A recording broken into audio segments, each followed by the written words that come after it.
ఇప్పటికే కడపలో పెద్ద దస్తగిరి వెనుక వైసీపీ నాయకుల కుట్ర ఉందని బయటపడటంతో వైసీపీ నాయకుల గమ్మునుండిపోయారు. ప్రధానంగా కడప మాజీ మేయర్ అయినటువంటి నిత్యానందరెడ్డికి ఈ హత్యలో పాత్ర ఉంది. ఆర్థిక లావాదేవీలు, రియల్ ఎస్టేట్ లావాదేవీలకు సంబంధించే ఈ జరిగిందని చెప్పి పోలీసులు అనుమానిస్తున్నారు. దాంతోపాటు నిత్యానందరెడ్డి పేరును కూడా ఆ ఛార్జ్షీట్లో చేర్చడం జరిగింది ఎఫ్ఐఆర్లో. దీంతో నిత్యానందరెడ్డి ప్రస్తుతానికి కడప నుంచి పరారైపోయాడు. అయితే ఈ ఉదాంతంతో నిత్యానందరెడ్డికి చెందిన మరొక కబ్జా భాగోతం బయటపడింది. ఏంటి ఆ కబ్జా భాగోతం అంటే, దాదాపుగా ఆ 5 ఎకరాల ప్రభుత్వ భూమిని తన సొంత భూమిగా చెప్పి ఒక ప్రైవేటు బ్యాంకు నుంచి 4.5 కోట్ల రూపాయలు రుణం తీర్చుకోవటానికి సర్వం సిద్ధం చేశారు. రేపటి రోజున రిజిస్ట్రేషన్ జరగాలి అనగా ఈరోజు జరగటం, అదే సమయంలో పోలీసులు నిత్యానందరెడ్డి పేరు బయట పెట్టడం, దాంతో నిత్యానందరెడ్డి పరారవటంతో ఈ రిజిస్ట్రేషన్ ప్రక్రియ ఆగిపోవటమే కాకుండా దీని భాగోతం ఇప్పుడు బయటపడింది. అంటే కొన్ని గంటలుగా జరగకుండా ఉండుంటే దాదాపుగా ప్రభుత్వ భూమిని తనఖా పెట్టి 5 ఎకరాల ప్రభుత్వ భూమిని తనఖా పెట్టి దాదాపుగా 4.5 కోట్ల రూపాయలు, అది కూడా మళ్ళీ ఇక్కడ కాదు, హైదరాబాద్లోని ఒక ప్రైవేటు బ్యాంకు నుంచి కొట్టేయడానికి ప్లాన్ చేశారు. ట్విస్ట్ ఏంటో తెలుసా? ఆ ప్రభుత్వ భూమి ప్రస్తుతానికి నిషేధిత జాబితాలో కూడా ఉంది. మరి నిషేధిత జాబితాలో ఉన్న భూమిని ఎలా రిజిస్ట్రేషన్ చేయించుకుంటాడు అంటే, అప్పటికే రిజిస్ట్రేషన్ శాఖ అధికారులను మేనేజ్ చేశాడు.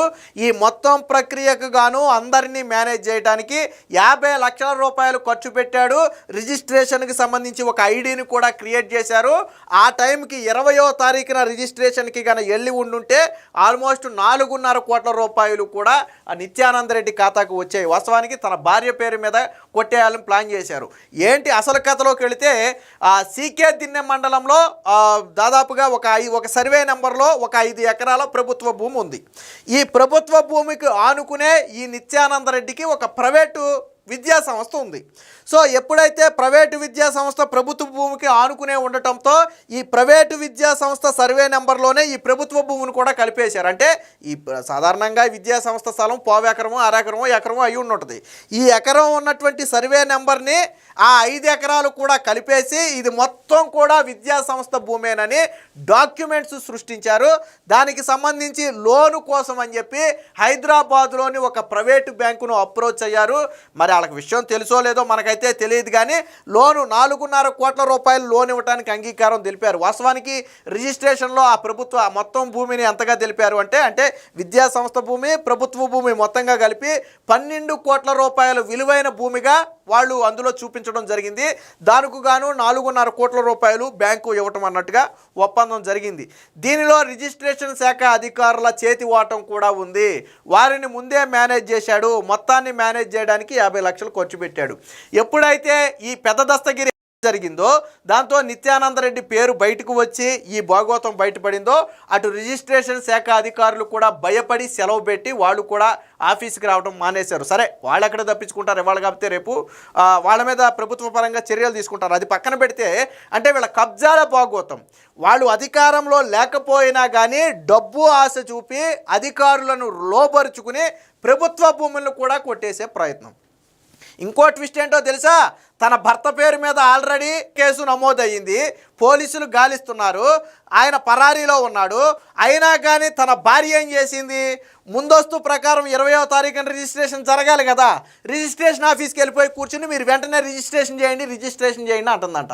ఆల్రెడీ రిజిస్ట్రేషన్ శాఖ అధికారులకు ఆల్రెడీ తడిసిపోతుంది వాళ్ళకి. ఎందుకంటే ఈ భాగోతం బయటపడితే ఎవరి మెడకు చుట్టుకుంటుందో, ఆల్రెడీ నిత్యానందరెడ్డి పేరు హత్య కేసులో ఉంది, ఇవాళ కాకపోతే రేపైనా బయటపడద్దని చెప్పి అధికారులు భయపడుతుంటే తన భర్త గురించి ఆలోచించడం మానేసి తాను మాత్రం రిజిస్ట్రేషన్ అధికారుల చుట్టూ తిరిగి మీరు రిజిస్ట్రేషన్ చేయాలని పట్టుబట్టి కూర్చుంటే రిజిస్ట్రేషన్ శాఖ అధికారులు మాత్రం అందుకు సుముఖత వ్యక్తం చేయాలి. ఎందుకంటే ఒకవేళ ఈ జరగటం ఒక్కరోజు లేట్ అయి ఉంటే మాత్రం ఈ రిజిస్ట్రేషన్ ప్రక్రియ మొత్తం కూడా జరిగిపోయేది. దీనికి సంబంధించినటువంటి వార్త కూడా ఒకటి వచ్చింది, ఒకసారి చూద్దాం. ప్రభుత్వ భూమిపై రుణానికి నిత్యానందరెడ్డి పన్నాగం, ప్రైవేటు బ్యాంకు నుంచి భార్య పేరిట 4.5 కోట్లు కొట్టేసే కుట్ర, పెద్ద దస్తగిరి పరిణామంతో ఆగిన రిజిస్ట్రేషన్. అదే చెప్పింది 19వ తారీఖున 20వ తారీఖున రిజిస్ట్రేషన్ జరగాలి ముందస్తు డేట్ ప్రకారం. ఈ రిజిస్ట్రేషన్కి ఒక ఐడిని కూడా కేటాయించారు. ఇదిగోండి ఈ నెల 13నే రిజిస్ట్రేషన్కి సంబంధించి ఒక ఐడిని కూడా కేటాయించారు. అంటే సర్వం సిద్ధమైపోయింది. ఆ రోజు వీళ్ళు వెళ్ళిపోయి తంబలేసి సంతకాలు పెడితే రిజిస్ట్రేషన్ ప్రాసెస్ అయిపోయినట్టే, తనక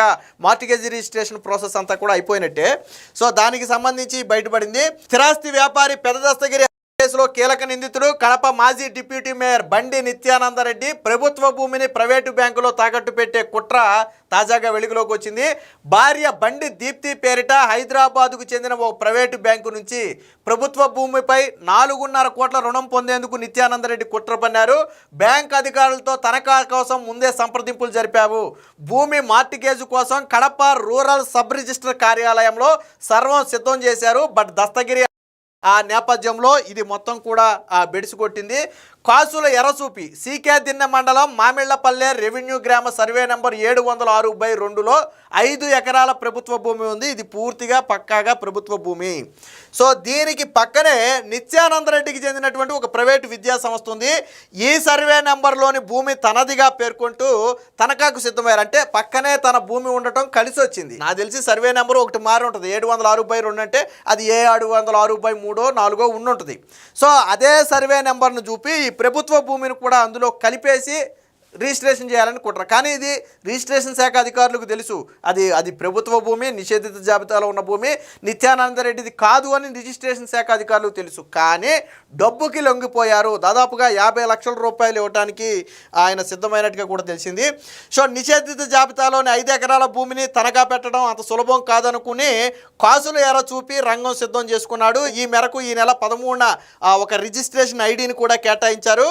ప్రభుత్వ భూమిగా ఉన్నప్పటికీ కూడా మార్కెట్ విలువ 12.10 కోట్లుగా చూపించి రిజిస్ట్రేషన్ ఛార్జీలు కూడా చెల్లించేశారు. దీనికి ఈ 12 కోట్ల రూపాయలకి సంబంధించి ఏదైతే రిజిస్ట్రేషన్ ఛార్జీలు ఉంటాయో ఆ ఛార్జీలను కూడా చెల్లించేశారు.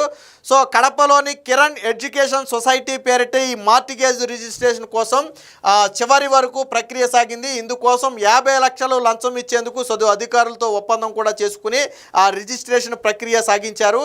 ఈ నెల 20న తనఖా రిజిస్ట్రేషన్ కావాల్సి ఉండగా ఒక రోజు ముందే అంటే 19వ తారీఖున పెద్ద దస్తగిరి జరగటం, కేసులో నిత్యానందరెడ్డి పేరు రావటం, పోలీసులు ఆయన గాయలించడం ప్రారంభించడం, నిత్యానందరెడ్డి పరారవటంతో ఈ ప్రక్రియ ఆగిపోయింది. ఈ రిజిస్ట్రేషన్ శాఖ అధికారులు కూడా భయంతో సెలవు పెట్టి పారిపోయారు. అయితే భర్తను నిందితుడిగా పేర్కొనటం, ఆయన పారిపోయినప్పటికీ కూడా తన రిజిస్ట్రేషన్ పూర్తి చేయాలని దీప్తి రిజిస్ట్రేషన్ కార్యాలయానికి వెళ్ళి పట్టుబట్టడం గమనార్హం. ఎందుకనంటే ఈ భూమి తీసుకోవాలనుకున్నది భార్య పేరు మీదే కాబట్టి, అసలు వ్యక్తి అక్కడే ఉంది కాబట్టి, నేను ఇక్కడే ఉన్నాను కాబట్టి మీరు రిజిస్ట్రేషన్ చేసేసి ఆ తనఖా రిజిస్ట్రేషన్ చేసి నాకు ఇచ్చేయాలని చెప్పి ఆ రిజిస్ట్రేషన్ అధికారుల మీద కూడా ఒత్తిడి తీసుకొచ్చినట్టుగా తెలిసింది. అంటే ఈ ప్రధానంగా ఇప్పటి వరకు మనం పెద్ద దస్తగిరి వైసీపీ కుట్రలన్నీ బయటపడ్డాయి. ఫస్ట్ గంజాయి ముఠా చేసిన చిత్రీకరించారు.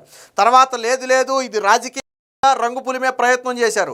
ఇదిగో జగన్ వస్తున్నాడు, అదిగో జగన్ పరామర్శకు వస్తున్నాడని ప్రచారం చేశారు. బట్ ఎప్పుడైతే వాళ్ళ నాయకుడు నిత్యానందరెడ్డి పాత్ర ఉందో అని పోలీసులు తేల్చి కేసు నమోదు చేశారో, ఎప్పుడైతే నిత్యానందరెడ్డి పరారైపోయాడో దీంతో జగన్మోహన్ రెడ్డి తన యాత్ర వాయిదా వేసుకున్నాడు. మరి ఎందుకు రాలేదు జగన్మోహన్ రెడ్డి అంటే వాళ్ళ నేతలే ఉన్నారు అని తెలిసి అక్కడ ప్రజలు కాండ్రించి ఊస్తారు. అందులోనూ సొంత కడప అంటే జగన్మోహన్ రెడ్డి సొంత ఇలాకా కదా, సో కాండ్రించి మొహం మీద ఊస్తారు అనే భయంతో అప్పటికప్పుడు తన పర్యటనను వాయిదా వేసుకున్నాడు. లేకపోతే పెద్ద దస్తగిరి కుటుంబాన్ని జగన్ పరామర్శించాలని స్కెచ్ వేశాడు, రాజకీయంగా అన్నీ సిద్ధం చేసుకున్నాడు. బట్ పోలీసులు తీగలాగితే డొంక గదిలినట్టుగా 100 కోట్ల రూపాయల ఈ లావాదేవీలకు సంబంధించే ఈ పెద్ద దస్తగిరి జరిగింది. పాల్గొన్న నిందితులు నిత్యానందరెడ్డికి అనుచరులే. ించబడిన పెద్ద దస్తగిరి నిత్యానందరెడ్డికి అనుచరుడే. సో నిత్యానందరెడ్డి అడ్డు తొలగించుకోవటం కోసమే పెద్ద దస్తగిరిని చంపించాడు అనేది ప్రధానంగా ఉన్నటువంటి ఆరోపణ. ఇప్పుడు పెద్ద దస్తగిరి ఆ బంధువులు కూడా ఏం చెప్తున్నారు, మా ఆయన రియల్ ఎస్టేట్ వ్యాపారం అవి చేసిన మాట వాస్తవం, నిత్యానందరెడ్డితో సంబంధాలు ఉన్నమాట వాస్తవం, కానీ ఎవరు చంపారనేది పోలీసులే తేల్చాలి. వీళ్ళు చంపారు వాళ్ళు చంపారు అని మేము చెప్పలేం. కానీ మా ఆయన్ని ఇంత పగబట్టి చంపాల్సిన అవసరం ఎవరికీ లేదు అని చెప్పి వాళ్ళ కుటుంబ సభ్యులు కూడా చెప్తున్నారు. అంటే మొత్తంగా నిత్యానందరెడ్డి బ్రతుకు బయటపడటంతో, ఒకవేళ ఈ నిత్యానందరెడ్డి అనే పేరు కన్నా లేకపోతే ఈ పార్టీకి జగన్మోహన్ రెడ్డి పరామర్శలు, రాజకీయ విమర్శలు, కూటమి మీద చంద్రబాబు మీద నిందలు, రాష్ట్రం రాష్ట్రంగా మారింది, రాష్ట్రంలో శాంతి భద్రతలు పోయాయని చెప్పి సాక్షిలో పెద్ద పెద్ద డిబేట్లు ఇవన్నీ జరిగిపోయాయి. కానీ నిత్యానంద రెడ్డి ఎప్పుడైతే పరారైపోయాడో వైసీపీ నాయకులకు కూడా నోళ్ళు మూతలు పడ్డాయి. ఎందుకని అసలు నువ్వు తప్పు చేయకపోతే ఎందుకు పారిపోవాలా? ఆ పోలీసులు ఆధారాలు సేకరించారు, దొరికితే బెయిల్ కూడా రాదు. ఆ భయంతో నిత్యానంద రెడ్డి పరారైపోయాడు. నాకు తెలిసి ముందస్తు కోర్టులో అరెస్టు కాకుండా ముందస్తు ఏదైనా బెయిల్ తెచ్చుకునే ప్రయత్నం ఆల్రెడీ జరుగుతుంటుంది తెర వెనక. సో నిత్యానంద రెడ్డి ఎప్పుడైతే పరారైపోయాడో వైసీపీ నాయకులకు సీన్ అర్థమైపోయింది. ఓహో, ఈ మనోడి పాత్రే ఉంది, ఇప్పుడు మనం మాట్లాడితే అది మనకే రివర్స్ అవుతుంది అని చెప్పి వాళ్ళు భయపడి మాట్లాడటం మానేశారు. రెండోది, జగన్మోహన్ రెడ్డి తన పర్యటన కూడా వాయిదా వేసుకున్నాడు. అంటే చేసేది వీళ్ళే. నిన్న చంద్రబాబు గారు కూడా రెన్యూ ఎనర్జీ సందర్భంగా మాట్లాడుతూ ఈ గురించి ఆయన ప్రస్తావించాడు. ఆయన గతంలో వివేకానంద రెడ్డిని చంపేసి నరాసురస రక్త చరిత్ర నా మీద నిందేశారు, తీరా చూస్తేనేమో చంపిన వాళ్ళందరూ వాళ్ళే అయ్యారు. ఇప్పుడు పెద్ద దస్తగిరిని వాళ్ళు చంపేసి ఇది కూటమి ప్రభుత్వంలో జరిగి చిత్రీకరించే ప్రయత్నం చేశారు. పోలీసులు రంగంలో తిరిగితే చేసినోడు చేయించినోడు అందరూ కూడా వాళ్ళ పార్టీ అని చెప్పి తేలటంతో వాళ్ళు గమ్ము నుండిపోయారు. ఈ పార్టీకి అలవాటు అయిపోయింది, వాళ్ళు చేసి నిందలు ఎదుటి వాళ్ళ మీద వేయటం ఈ పార్టీకి అలవాటు అయిపోయిందని చెప్పి నిన్న చంద్రబాబు గారు కూడా దీని గురించి మాట్లాడటం జరిగింది. ఏది ఏమైనా మొత్తంగా ఈ కడప మాజీ డిప్యూటీ మేయరు జగన్మోహన్ రెడ్డికి అత్యంత కీలక అనుచరుడిగా ఉన్నటువంటి నిత్యానంద రెడ్డి వ్యవహారం మరొకసారి బయటపడింది. అటు ఆరోపణలు ఎదుర్కోవడమే కాకుండా ఇటు ప్రభుత్వ భూమిని కూడా కబ్జా చేసే ప్రయత్నం చేశాడు. దీని మీద ప్రభుత్వం సీరియస్గా దృష్టి పెట్టింది. అంటే ఇంతకుముందు ఎన్ని ఇలా ప్రభుత్వ భూముల్ని కబ్జాలు చేసి తనఖాలు పెట్టి రుణాలు తీసుకున్నారు, లేదా ఎన్ని ప్రభుత్వ భూములను తన కుటుంబ సభ్యుల పేరు మీద మార్పించుకున్నారు, దీన్ని కూడా ప్రభుత్వం అయితే సీరియస్గా తీసుకుని విచారణ చేయాలని చెప్పి సంబంధిత అధికారులను కూడా ఆదేశించడం జరిగింది. ఏది ఏమైనా చేసిన వాళ్ళు, గావించబడిన వాళ్ళు, ఇప్పుడు పరారీలో ఉన్నవాళ్ళు మొత్తం కూడా వైసీపీకి చెందిన వాళ్ళు అనేది స్పష్టంగా అర్థమవుతుంది.